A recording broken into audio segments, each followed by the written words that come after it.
Assalamualaikum warahmatullahi wabarakatuh.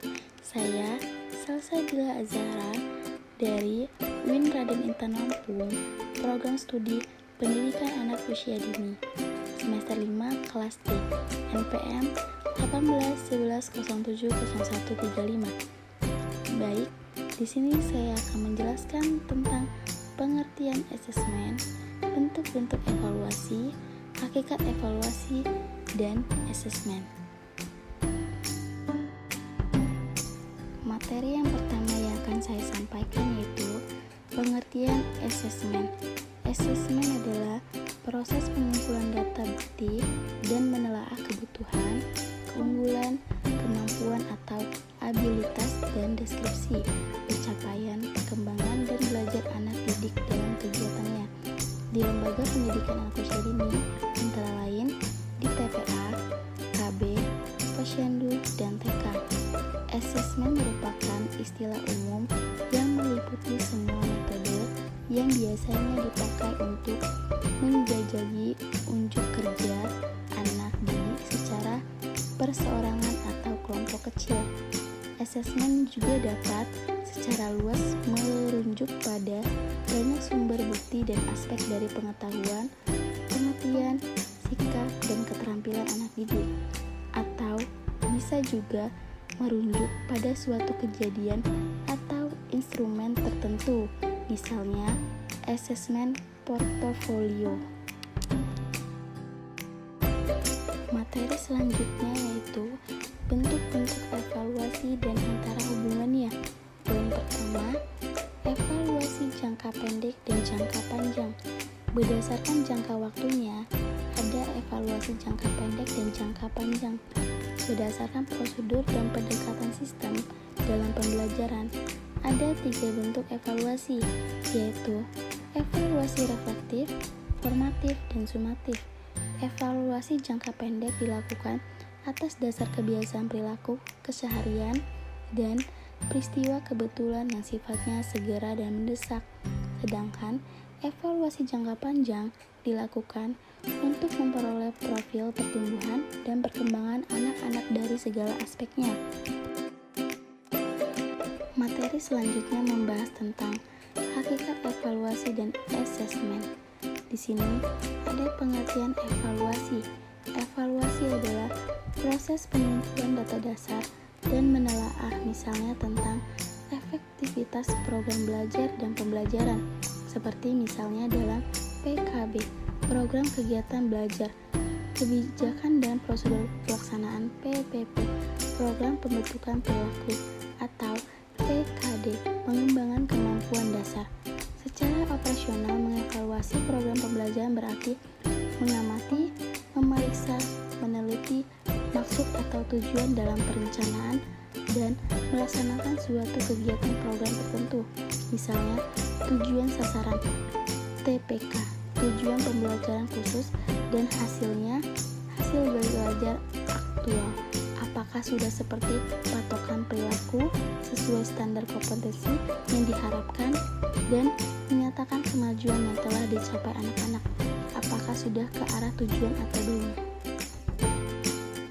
Selanjutnya, di sini ada instrumen asesmen dan evaluasi. Instrumen asesmen dan evaluasi dapat berupa prosedur formal seperti berbagai jenis tes, antara lain THB, tes diagnostis, tes pengukuran fisik, tes kesiapan pembaca, tes kematangan sekolah, dan lain-lain. Dapat juga berupa prosedur informal, misalnya pengamatan atau observasi. Biasanya, asesmen dan evaluasi yang banyak digunakan di TK adalah prosedur informal. Materi selanjutnya, maksud dan tujuan evaluasi. Pada umumnya, maksud evaluasi itu sama. Yang membuatnya berbeda adalah tujuannya. Misalnya, maksudnya mengakses perkembangan bahasa sastra anak didik atau mengevaluasi kebijakan terlibatnya keluarga anak didik dalam proses pembelajaran anaknya di TK, atau dalam ikut menjamin kualitas lembaga pendidikan di TK. Semuanya bermuara pada maksud yang sama, yaitu ikut menyumbang meningkatkan proses dan hasil belajar anak dan pembelajaran di TK. Selanjutnya, di sini ada maksud dan tujuan asesmen. Sebagaimana halnya evaluasi, maksud asesmen hakikatnya sama. Yang membuat berbeda adalah tujuannya. Ada beberapa tujuan dilaksanakannya asesmen, yaitu yang pertama, menentukan kemajuan perkembangan prestasi anak. Yang kedua, membuat keputusan tentang penetapan dan promosi. Yang ketiga, mendiagnosis masalah belajar dan guru. Yang keempat, membantu sebagai dasar untuk laporan kepada orang tua. Yang kelima, membantu siswa dengan menilai terhadap kemajuannya. Yang keenam, mengidentifikasi siswa dengan kebutuhan khusus. Selanjutnya di sini ada perbedaan asesmen dan evaluasi. Menurut Ford dan McIntosh, asesmen berkaitan tentang sejauh mana anak memperoleh manfaat dari sebuah proses pengajaran. Evaluasi berkaitan dengan efektivitas proses pembelajaran. Menurut Terms, asesmen memakan waktu yang panjang karena menyangkut proses yang berkelanjutan, sedang evaluasi dilaksanakan secara berkala. Selanjutnya, evaluasi lebih abstrak dan luas daripada asesmen.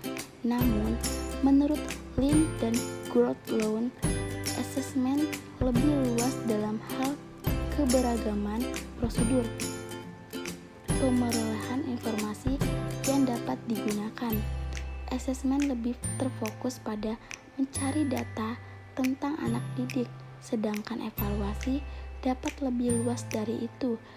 Misalnya, pencapaian tujuan belajar, tingkat penguasaan guru, pengajaran kelas, efektivitas, metode atau media, dan lain-lainnya. Oke, materi selanjutnya yaitu prinsip evaluasi. Di sini ada 6 prinsip evaluasi pembelajaran, yaitu komprehensif, andalan atau reliable, sahih atau valid, objektif, continue, dan bermakna. Komprehensif yaitu mencakup keseluruhan aspek pengembangan yang akan dinilai.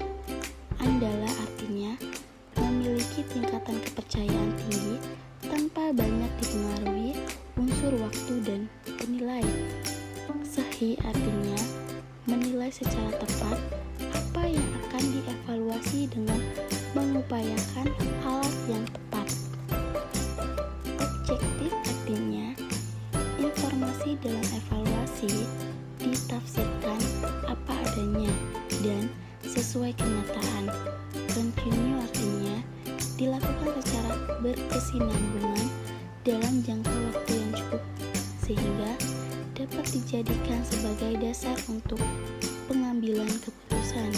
Sedangkan bermakna artinya evaluasi harus memiliki kegunaan dalam pembelajaran secara keseluruhan untuk perbaikan dan peningkatan.